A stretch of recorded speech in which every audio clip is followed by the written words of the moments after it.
À Altigène, les joueurs évoluent dans un monde steampunk rempli d'îles flottantes, de personnages et où les déplacements se font dorénavant en aéronefs. C'est un jeu de programmation, de placement d'ouvriers avec une dose d'engine building et de bluff. Il se joue de 2 à 5 joueurs à partir de 10 ans et prend environ 30 minutes par joueur. À la tête d'une flotte d'aéronefs, votre but est d'augmenter votre prestige en vous appropriant les plus belles îles et les zeppelins les plus luxueux. Les membres d'équipage que vous recruterez vous demanderont également de remplir un objectif qui augmente votre prestige. Durant la partie, gardez toujours un œil sur l'ordre du roi en vigueur. Vous commencez votre histoire en tant qu'armateur d'une petite flotte d'aéronefs de vitesses différentes. À chaque expédition, vous allez planifier un à un jusqu'à 5 aéronefs sur plusieurs destinations disponibles. Sur un archipel céleste, vous pouvez vous approprier une île de l'archipel avec un effet puissant. Sur une taverne, vous pourrez recruter un membre d'équipage qui vous aidera pour le reste de la partie grâce à son habilité.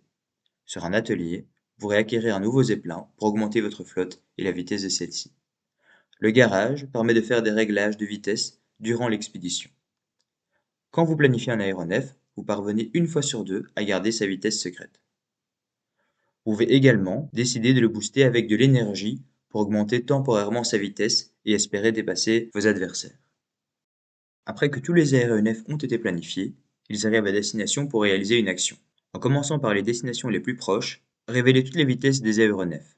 Sur chaque destination, l'aéronef le plus rapide arrive en premier et choisit la carte qui lui semble la plus intéressante. Ensuite, l'aéronef avec la nouvelle vitesse la plus élevée choisit une option parmi celles restantes. Ainsi de suite, jusqu'à ce que tous les aéronefs aient réalisé une action. Attention, sur les îles flottantes, l'aéronef y reste pour y établir une base et la carte le représentant est défaussée. Il se peut qu'un aéronef arrive en retard et qu'il n'y ait plus d'action à destination. Dans ce cas, l'aéronef attend au dépôt avant d'être redéployé en fin d'expédition. À chaque expédition, le nombre de destinations et de cartes disponibles change, mais dépend toujours du nombre de joueurs. À la fin de la 5e et dernière expédition, faites embarquer les fortunés du pays et montrez-leur vos acquisitions, îles, zeppelins et membres d'équipage, pour leur prouver que vous êtes l'armateur le plus prestigieux d'Altigène.